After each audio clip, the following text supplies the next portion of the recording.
بانی P T I کی ہمشیرہ علیمہ خان نے واضح کر دیا کہ مطالبات کی منظوری تک احتجاج جاری رہے گا۔ اگلا لاہ عمل کا اعلان وہیں پر کریں گے۔ علیمہ خان نے دعویٰ کیا کہ مریم نواز پنجاب اور وزیر اعظم شہباز شریف اسلام آباد میں انہیں روکنے کی کوشش کریں گے۔ جب ہم آئیں گے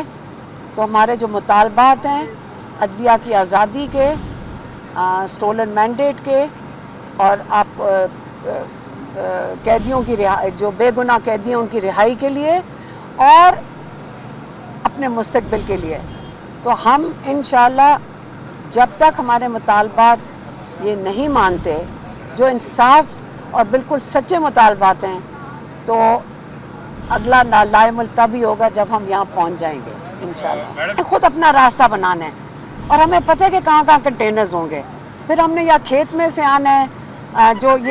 جو بالکل غیر آئینی چیز کرے گی مریم نواز، کیونکہ یہ اس کا صوبہ ہے، اور اسلام آباد میں جب پہنچیں گے تو شہباز شریف کا صوبہ ہے، خود تو یہ سوئٹزرلینڈ میں بیٹھے ہوئے ہیں، تو